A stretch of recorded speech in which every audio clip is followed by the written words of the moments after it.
Is that open? Anybody wants to rush in? Just for everybody's benefit, not just Christopher's, that we just to remind ourselves of the protocols around mobile phones and tablets. There's nobody in the public gallery right now, so we'll move on.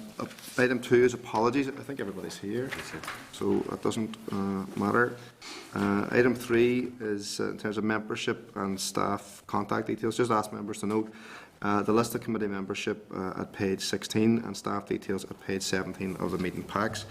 Item agenda 4 is declaration of interests. So the clerk's memo at page 20 is worth looking at, and just advise members that all members are required to register relevant interests in the register of members' interests, and point out that deadline is the 9th of June. And just remind members that in addition to this requirement, Standing Order 69.5 states that a member who has A, a financial interest in any matter, B, a relevant interest in any matter, must declare that interest before taking part in any proceedings of the Assembly relating to that matter, and advise members that proceeding of the Assembly includes meetings of this committee, and members should know that as this is a first meeting of the committee, members should declare any interests held by them which are relevant to the work of this committee. I have a family interest in the licensing trade, so that's mine. I can't think of any others. But nothing to declare. Chair, just on the committee papers for our meeting today, I'm not sure whether this is an interest or not, but for clarity, under item 7, subordinate legislation, there is an SR in the local government pension scheme. It doesn't provide any details of it, but as a former councillor, up until a few weeks ago, I would have been subject to the local government pension scheme, just to have that declared. Declare that as well. Me too. Chair, Vice President of the Confucius Institute at Ulster University. And somebody was saying that we have to declare McGovern Regent House School. I'm not sure if that... Not sure. Somebody said it, you know. So you've said it now, so you're... Put it in the record anyway. Anybody else? Happy to move on. Do we have to do anything separate, submit any separate form? Yes, you have to declare, to the Clerk of Standards and Privileges. If you've already done that as an MLA, do you need to do it separately for each committee? I think you just declared at the beginning if it's relevant to this work, is that right? Once you've done this for this committee, that's it. Yes, so and then if you happen to come across an issue, for example, if you happen to be a landlord and you're discussing regulation of private rented sector, for example. Sorry, I should declare I'm also a landlord. So just if you need any advice on this, I think the Clerk of Standards in 243 would be useful. All right, item 5, committee guidance and procedures. Just to note the document starting on page 23 of the meeting packs. Sorry, Chair, just apologise. I'm just thinking, do I have to declare the fact that my husband's a councillor then? Because it's not my pecuniary interest technically, but it could be seen to be of influence because he's in the pension scheme. So I just sort of thought of it now, but I think maybe the best thing to do is for people to say it, and then we can check out with the Clerk of Standards. like that's it. The best thing I think generally is to just ask. Get it all out You know, there. yeah, so it's Might hear a lot of stuff we don't want to know though. Yeah. okay. Just draw members' attention in particular to the issues of privilege and sub judice at paragraphs 27 to 30 of a guide to the powers and operation of statutory committees for chairpersons and members, starting at page 27 of the packs. In terms of privilege, I have to advise members that under section 50 of the Northern Ireland Act 98, for the purposes of the law of defamation, absolute privilege applies equally to the making of a statement and proceedings of the Assembly and the publication of a statement under the Assembly's authority. Privilege also extends to meetings of the committee. Members should note, however, that privilege does not extend to press conferences or statements made to the press. Sub judice falls under Standing Order 73 of the Standing Orders for the NI Assembly. Sub judice applies from when a criminal charge or charges is brought, or from when notice of an appeal is lodged to the time that the verdict and sentence have been announced, or from when a civil action is listed for trial under judgment is given. In such cases, the matter awaiting adjudication should not be prejudiced by comment in a public session of a committee meeting. So you're all probably aware of that anyway. In terms of research papers, in relation to the committee research papers, seek agreement that these, well, I should seek agreement from you that these will be automatically published on the Assembly website unless the committee decides otherwise. You're happy enough with that? And just to advise members to raise any queries in relation to the guidance documents with the clerk. Okay, item 6 is departmental guidance on timescales for interaction between Assembly committees and departments. And just ask members to note the document departmental guidance on timescales for interaction between Assembly committees and departments at page 54 of the packs. All right. Item 7 is subordinate legislation. Just refer members to the clerk's memo at page 61 of the packs and advise members that it is normal practice for the committee to delegate to the examiner of statutory rules responsibility for reporting on the technical aspects of statutory rules. The committee may also wish to agree that the ESR be authorised to report his findings to the committee, to the Assembly and to the relevant department. Accordingly, I want to propose the motion that, I have to read this all out. You have to read it all. The Committee for Communities resolves under Standing Order 43 to delegate to the Examiner of Statutory Rules the technical scrutiny of statutory rules referred to the committee under the above-mentioned Standing Order. The committee further resolves that in carrying out this function, the examiner shall be authorised to report his technical findings on each statutory rule to the Assembly and to the relevant department, as well as to the committee itself, and to publish his report. Right, agreed. No big row about that, right? That's good. I just refer members to the clerk's memo at page 63 of the packs, which sets out an overview of the current subordinate legislation falling under the remit of the Department of Communities. Just draw members' attention to the first table, pages 64 to 66, which details those SR spanning 2 mandates, where the SR has already been considered by the previous committee, but the statutory period has carried forward into the new mandate.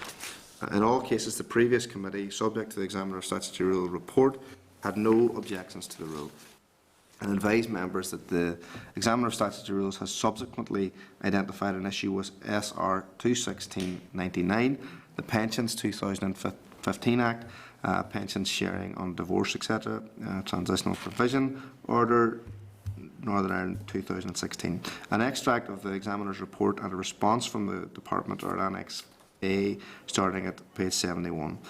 Are members content with the Department's opinion on the matter? Sure. It's all a bit confusing. I've read through it, and well, it's been rated earlier, but it doesn't give it. I mean, I think everybody is trying to figure out if it's intervaries or what it is. That might be one, because of the nature of it, and because women generally don't have as good a pension because of maternity leave and all of that, and work breaks. That's an important one, so I think it might be useful to get the department up to chat through it, if that would be okay. Yeah, I think we can do that, Kevin. Okay. Yeah. Members happy enough with that, yeah? Okay. Can I ask members to note the estimated end of the statutory period for the other SRs in the table on page 64 to 66? The committee office can provide copies of the SRs on request. Can I draw members' attention to the second table, page 67 to 70, which details SRs that were considered by the previous committee at SL1 stage only. In each case, the previous committee, having heard the policy proposals, agreed that it was content for the rule to be made. And remind members that, as per the communication from the committee office this week, while papers for each SR provided electronically in this week's pack, we're going to formally consider them next week, just giving people sufficient time to actually look at them. Okay. Thank you. Correspondence. So I refer members to the correspondence, that's at page 410 of the pack, and draw particular attention to the consultation paper at page 417. The Department of the Economy, along with the utility regulator, is seeking views and comments on a proposed new energy efficiency scheme called Energy Wise. Deadline for responses to the consultation is 5 p.m. on Friday, the 10th of June. So do members have any interest in responding to the consultation? I think if you do, maybe we could send responses or suggested responses to Kevin, and we can consider them next week. Members are comfortable with that approach rather than... Yeah. Okay, thank you. Just draw your attention to the invitation and report from the Simon community at page 447 to the event in Parliament Buildings entitled Ending Homelessness, Recommendations to the Northern Ireland Assembly and Executive on the 30th of June at noon. So if members could just indicate their availability to the clerk in due course. Okay, so the forward work programme. Yeah, sorry, Fran. See, just on as most people are aware, there was some serious difficulties in homelessness, and certainly in Belfast City Centre in the run-up the end of the mandate. There was a presentation given by quite a number of homeless organisations, including the Housing Executive, Shelter, and some other ones. It was a very in-depth, excellent presentation, and they were to go away and investigate a number of different things and come back at some stage. And there are very few around the table. It was actually part of that early discussion, and it may not be a bad idea. That group itself was invited back. It's a topic that will never go away, and it's one of the topics that I know the committee will be interested in trying to tackle, the whole question of homelessness. If we have them back up for an update and to refresh people's minds on the whole problem of homelessness out there. Well, I think you're right. Like, this is a very complex issue, and some people think that there's a particular way of solving it. But the people who are actually working on this day and daily, and we've all been to the facilities, have a very different view, maybe sometimes than the media would have, on how we actually respond to some of these problems.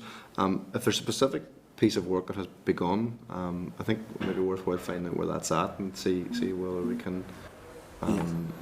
Well, Chair, maybe I could just come in. Yeah.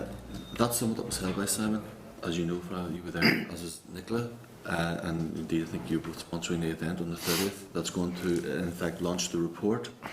The report's on page 449 of the committee pack, and it came up with a number of recommendations as to, in respect of how to deal with homelessness. And it's an issue that they really want to petition the executive about to get it on the programme for government and set targets. And that's why I would suggest that the members may want to go to the event, which is a panel event on the 30th questions. But I think ultimately, in terms of outcomes, as we were discussing it earlier, it's really if the committee want to read the report, attend the event, and really decide: are you supportive of the recommendations made in this report? Are you going to pursue, the department who will take the lead on this matter? Are you behind it? Rather than just again get people up and hear from them, the information's there. It's getting the committee to a point where it's actually making a decision that yes, we actually believe these recommendations have considerable value and we are supportive of them, and then taking those recommendations to the department and saying we want you to implement these. There might be something in that, I'll bring it in, Michelle, in that rather than having them up again, and I'm saying the same thing that they're going to say maybe at this event, or that they've already told us in the report, that it might be useful for us to go to the event and see where that takes us, and then kind of plan from there how we respond. And it's always trying to remind ourselves that we have to be strategic and everything else. Michelle, wanted to come on? Thanks, Caroline. I think a couple of points I'd like to make. I suppose when people think homeless, they think rough sleepers, they think the people who are visibly homeless. But an awful lot of people are homeless who are hidden, who are sofa surfing, who are stopping with friends. I know Fra mentioned Belfast, and I suppose it's more visible in Belfast, but it doesn't just exist in Belfast, and homelessness in rural areas is prevalent as well.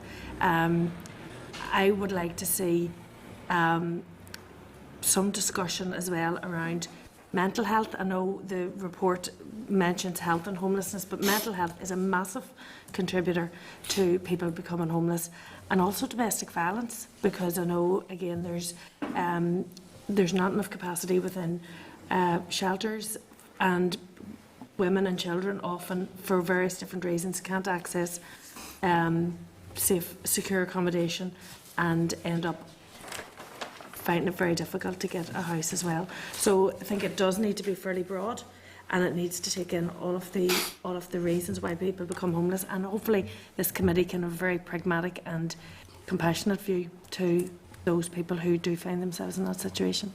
Okay, thanks.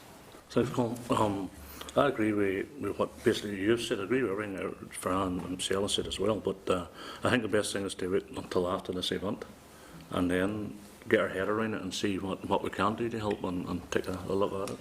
Because I think it is a serious problem, and it doesn't just happen in Belfast. Although Belfast is getting all the bad press and all about it at the minute, it's happening right through the province. Chair, is there an all-party group on homelessness? Well, it's an all-party group in housing. Housing? Right, okay. And have they looked through the chair, have they looked at this? I chaired it. Well, no, I think is the answer. It's a relatively new all-party group, and they're trying to do a couple of different things, but it'll have to be reconstituted. And that's the kind of thing that they would imagine they'd want to look at. I'd be mindful of the fact that Simon's a great organisation. When I was the Deputy Lord Mayor of Belfast, it was one of my charities. I'm mindful of the fact that it's important that we get views and ideas from beyond just one, although very well qualified organisation to comment. And if there is an all-party group on housing, and they have maybe done a body of work, but They haven't, is the honest truth. Yeah, okay. Friday, see that Sorry. sorry, Claire, one second. See that piece of work you talked about? Was that a group of different? It was actually 4 or 5 Right. different organisations, the Council for the Homeless. I think Simon might have been involved, the Housing Executive was certainly involved in it, the department was involved in it, and there was a couple of other organisations, DePaul was involved in it, and I think there might have been one other, and it came, and I know Belfast was mentioned, but it actually came about because of the deaths on the street in Belfast. So when I mentioned that's what brought this group together. But what it did, it kick-started a huge discussion, certainly right across the board, on how we deal with it. But I think, and this is the important thing to acknowledge, is that it is a very complex issue, that there were people calling probably for unrealistic things, and more out of passion and belief that something needed to be done. And what the group was able to do was to put together at a meeting what they're involved in, how they're dealing with it, how many spaces there are in Belfast, and that they were going to meet what was then the new minister, Morrow. I think they were to go to meet a number of other organisations, and most of this was under the auspices of the Housing Executive, who had a thing. So it was just to try and find out what happened there, because God forbid it ever happens again, but if it does, you're going to have the same outcry that has been done from the last time, and it's certainly a responsibility of this committee and the department that we work with to try and come up with solutions to these important matters. Nicola? Oh, sorry, Carol. Right, thanks. I think Fra's right in terms of there were many charities and a lot of groups involved, and particularly dealing with rough sleepers.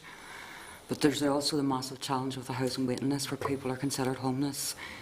So while I support Fra in terms of getting a group up for this particular issue, I would like to have an overview from the department, because there's supporting people's included in that, to break down the different categories of homelessness, including those who are sleeping rough and those who don't even, who aren't on the list if they're sitting at 30 points or less.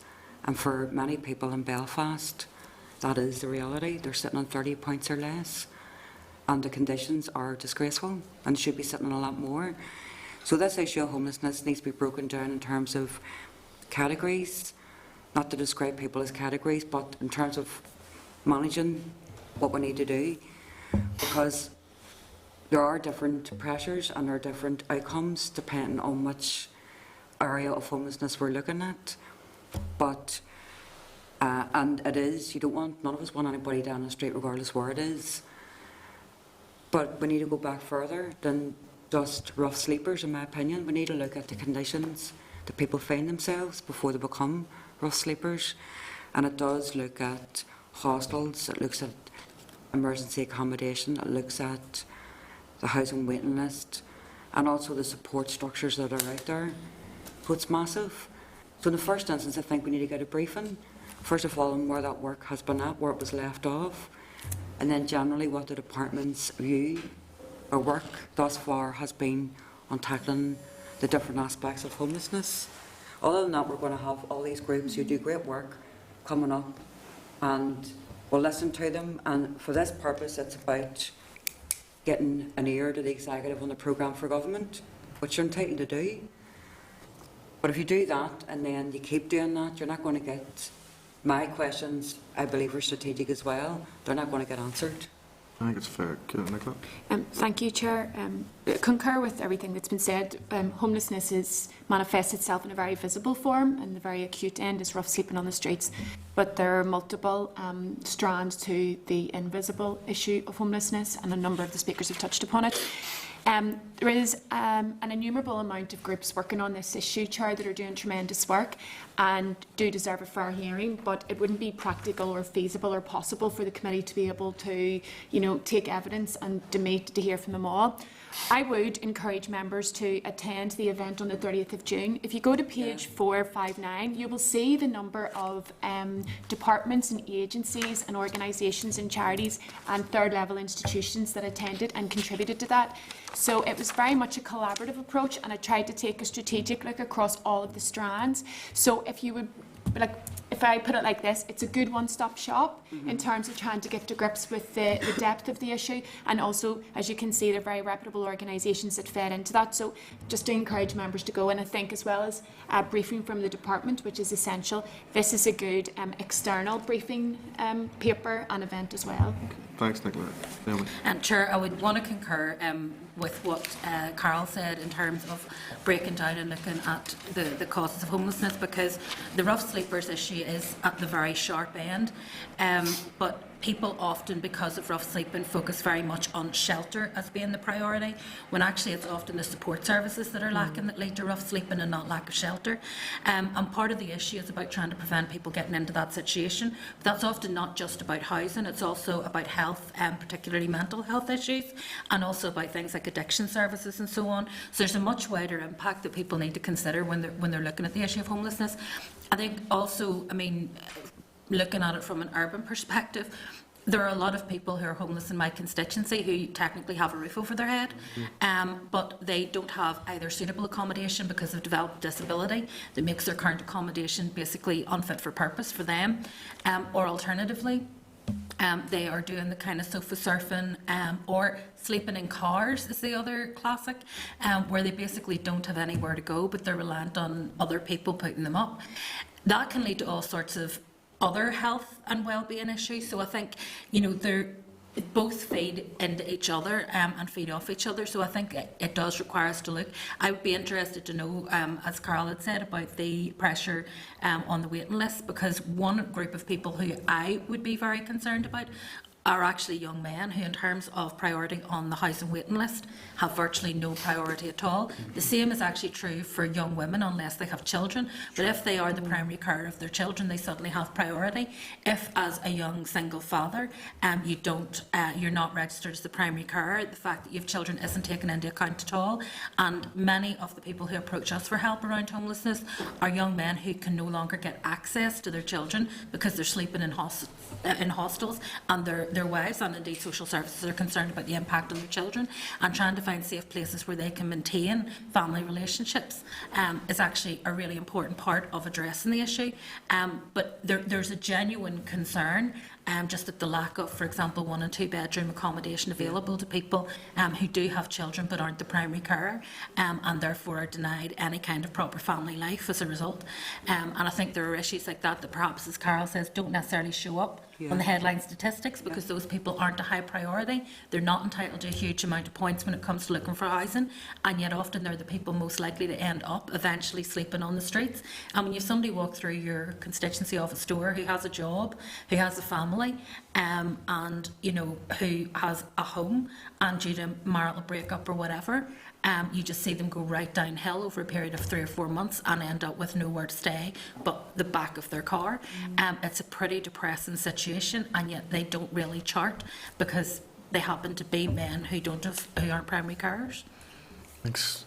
No, I don't want to rehearse everything that's been said, but I think there is a summary that we're all agreed on certain things, but I do think this committee is going to need to take a strategic approach to it.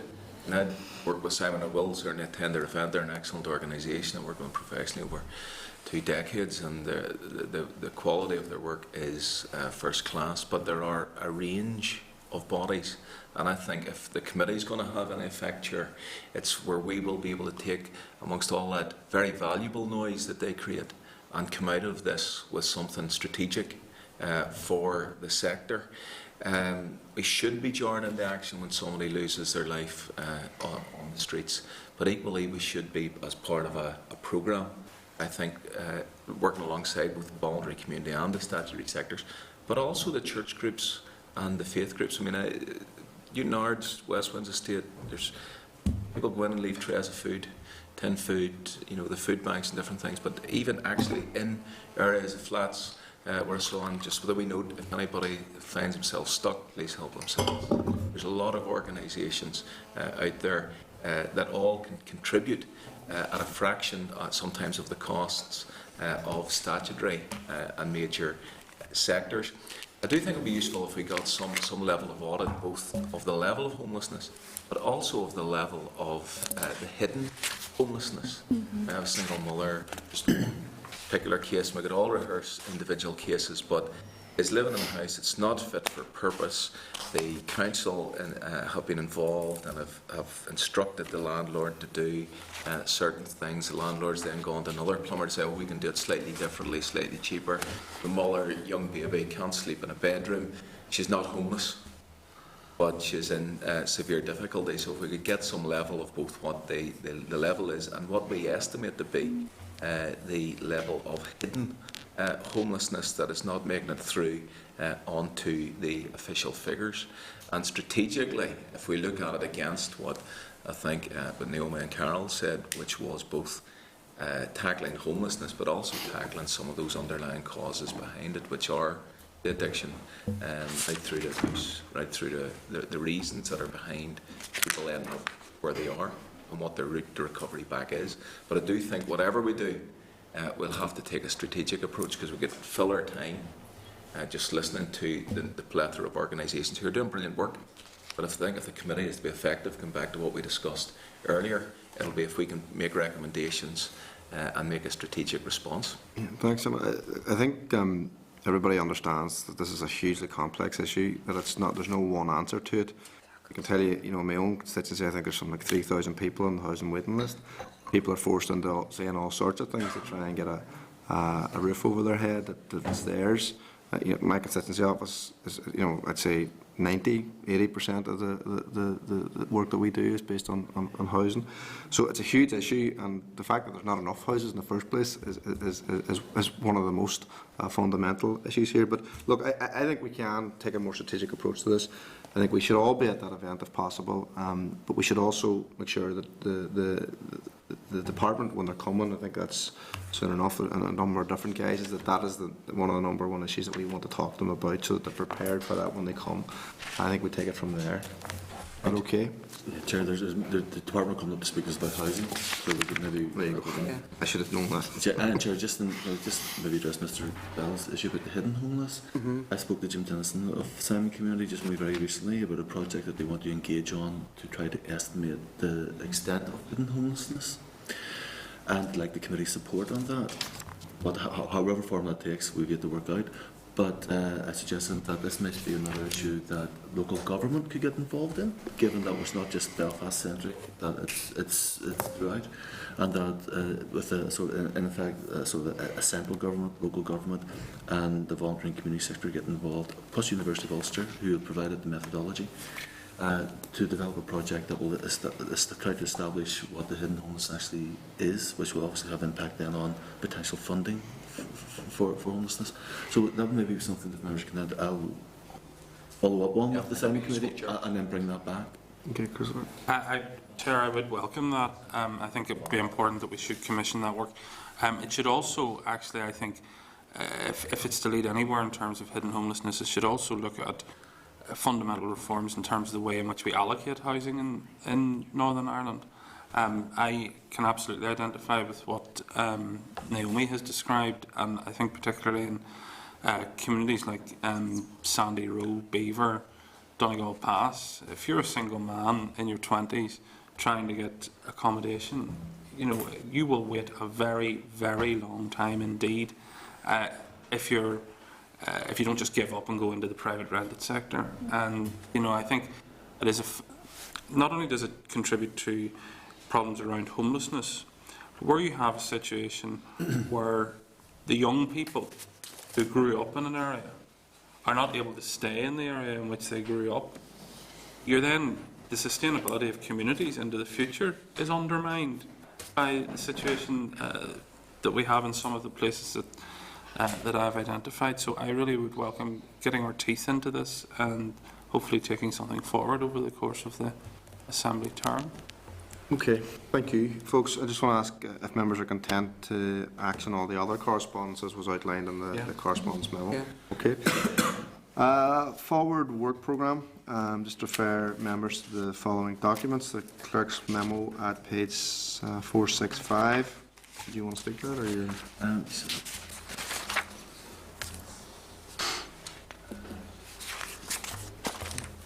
Yes, 465.